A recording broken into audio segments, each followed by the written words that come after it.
Welcome to my channel. இன்றைக்கி நம்ம சேனலில் என்ன ரெசிபி பார்க்க போகிறோன்னா ஒரு ஸ்வீட் ரெசிபி தான் பார்க்க போகிறோம். எல்லாருக்கும் ரொம்ப ரொம்ப ரொம்ப பிடிச்ச ரசகுல்லா தான் இன்றைக்கி செய்ய போகிறோம். ரொம்ப சிம்பிளாகவே செஞ்சிடலாம், ஆனால் டேஸ்ட்டு சூப்பராக இருக்கும். வாங்க அதை எப்படி செய்யலான்னு வீடியோக்குள்ளே போய் பார்க்கலாம். ரசகுல்லா செய்கிறதுக்கு ஃபஸ்ட்டு ஒரு பாத்திரத்தில் ஒரு அரை கப் அளவுக்கு தண்ணி சேர்த்திக்கலாம்.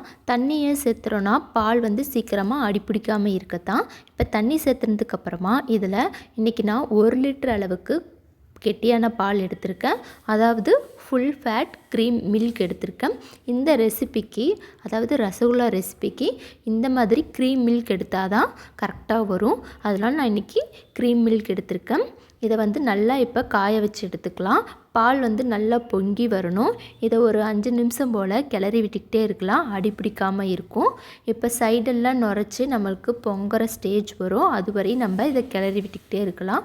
சீக்கிரமாக அடிப்பிடிக்காமல் இருக்கும், ஆடப்படியாமல் இருக்கத்தான் நம்ம இதை மாதிரி கிளறி விட்டுக்கிட்டே இருக்கிறோம். இப்போ பால் நல்லா பொங்கி வந்துருச்சு.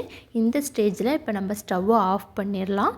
ஆஃப் பண்ணிவிட்டு ஒரு 5 நிமிஷம் போல் ஆடப்படியாமல் இருக்கிறதுக்காக நாம் இதை கிளறி விட்டுக்கிட்டே இருக்கலாம். நான் இன்றைக்கி பாலை திரைய வைக்க லெமன் ஜூஸ் தான் எடுத்திருக்கேன்.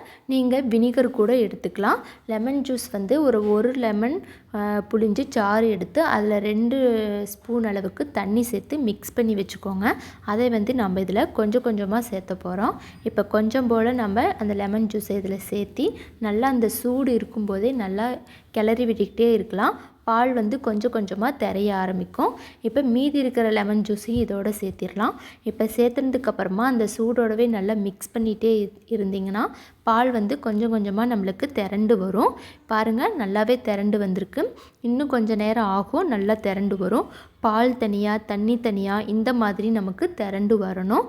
இந்த ஸ்டேஜ் வர வரையும் நீங்கள் மிக்ஸ் பண்ணிகிட்டே இருக்கணும். இப்போ இந்த ஸ்டேஜ் வந்ததுக்கப்புறமா இதை நாம் வடிகட்டி எடுத்துக்க போகிறோம். அதுக்கு ஒரு பாத்திரம் வச்சு அதுக்கு மேலே ஒரு வடிகட்டி வச்சு அதுக்கு மேலே ஒரு வெள்ளை துணி போட்டுக்கலாம்.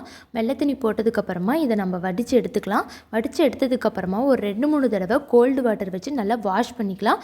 அப்போ தான் நம்ம லெமன் ஜூஸோட அந்த புளிப்புத்தன்மை போகும். வாஷ் பண்ணதுக்கப்புறமா இதை நல்லா ஒரு முடிச்சு மாதிரி கட்டி நல்லா கீழே நல்லா அழுத்தி பிடிச்சி தண்ணியை ரிமூவ் பண்ணிக்கலாம். ரிமூவ் பண்ணதுக்கப்புறமா அதுக்கு மேலே ஒரு வெயிட் வச்சு ஒரு 1 மணி நேரம் போல் இதை அப்படியே விட்டுறலாம்.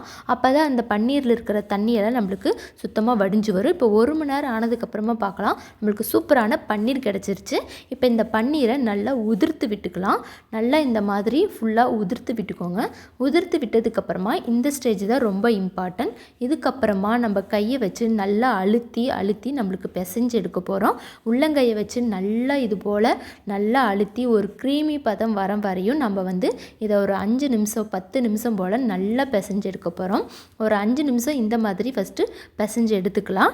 நல்லா இந்த மாதிரி தட்டில் இழுத்து இழுத்து விட்டு நல்லா பிசைஞ்சு எடுத்துக்கலாம். ஒரு 10 நிமிஷம் போல் இந்த மாதிரி நல்லா இழுத்து இழுத்து விட்டு உள்ளங்கை வச்சு நல்லா பிசைஞ்சு எடுத்தாச்சு. 10 நிமிஷத்துக்கு அப்புறமா இந்த ஸ்டேஜ் நம்மளுக்கு கிடச்சிருக்கு. ரொம்ப க்ரீமியாக நல்லா சாஃப்டாக கிடச்சிருக்கு. இந்த ஸ்டேஜ் வர வரையும் நம்ம ரொம்பவே ப்ரெஷர் பண்ணி ரொம்ப நல்லா இழுத்து இழுத்து விட்டு நம்ம பிசைஞ்சு தான் ஆகணும். இப்போ இந்த ஸ்டேஜ் வந்துருச்சு, நான் காமிக்கிறேன் பாருங்கள். ரொம்ப சாஃப்டாக கிடச்சிருக்குது.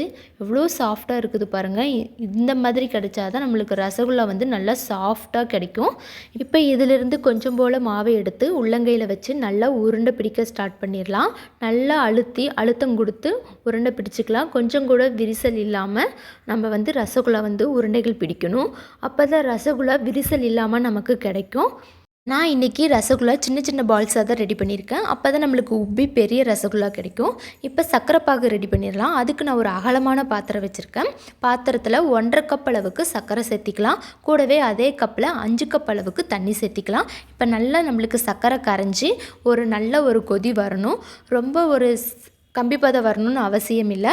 ஒரு பிசுபிசுப்பு தன்மை வந்தால் மட்டும் போதும். ஹை ஃப்ளேமில் வச்சு நல்லா கொதிக்க வச்சிடலாம். இப்போ சர்க்கரை பாக்கு நல்லா ஹை ஃப்ளேமில் வச்சு நல்லா கொதித்ததுக்கப்புறமா நம்ம ரசகுல்லா உருண்டைகளை ஒன்றா சேர்த்திக்கலாம். அப்படியே ஒரே முட்டமாக கொட்டக்கூடாது, ஒன்றா தான் சேர்த்தணும். சர்க்கரை பாகு நல்லா ஹை ஃப்ளேமில் கொதிச்சுக்கிட்டே இருக்கணும். அந்த ஸ்டேஜில் நம்ம சர்க்கரை பாகு எல்லாத்தையும் சேர்த்திட்டு ஒரு மூடி போட்டு ஒரு 10 நிமிஷம் போல் ஹை ஃப்ளேமில் ரசகுல்லா உருண்டைகளை நம்ம வேக வச்சு எடுத்துக்கலாம். இப்போ 10 நிமிஷம் போல் ஆயிடுச்சு. ரசகுல்லா பாருங்கள் டபுள் மடங்கு பெருசாகி கிடச்சிருக்குது. இன்னொரு 10 நிமிஷம் லோ ஃப்ளேமில் வச்சு நம்ம வேக வச்சு எடுத்துக்கலாம். மூடி போட்டு லோ ஃப்ளேமில் ஒரு 10 நிமிஷம் வேக வச்சு எடுத்துக்கலாம். இப்போ 20 நிமிஷம் வேக வச்சு எடுத்தாச்சு. நம்மளுக்கு சூப்பரான குண்டு குண்டு ரசகுல்லா கிடச்சிருச்சு. இப்போ ஸ்டவ் ஆஃப் பண்ணிவிட்டு ஒரு 6லேருந்து 8 மணி நேரம் அதை அப்படியே விட்டுருங்க. அப்போ தான் இந்த சர்க்கரை பாகு ரசகுல்லாவில் இறங்கி நல்லா சாஃப்டாக ஜூஸியாக நம்மளுக்கு கிடைக்கும். இப்போ 6லேருந்து 8 மணி நேரம் நல்லா ஊற வச்சு எடுத்ததுக்கப்புறமா ரசகுல்லா பாருங்கள் நல்லா சாஃப்டாக நல்லா ஊறி நல்லா ஜூஸியாக கிடச்சிருக்குது. ரொம்ப சாஃப்டாக வந்திருந்தது. இதே மெத்தடில் நீங்களும் ட்ரை பண்ணி பாருங்கள். இதை அப்படியே கூட சாப்பிட்லாம், இல்லைன்னா ஜில்லுன்னு வேணால் ஃப்ரிட்ஜில் வச்சு கூட சாப்பிட்டா ரொம்ப டேஸ்ட்டாக இருக்கும், நல்லா சாஃப்டாக இருக்கும். கண்டிப்பாக ட்ரை பண்ணி பாருங்கள். வேறு ஒரு சூப்பரான ரெசிபியோட சந்திக்கிறேன். பா.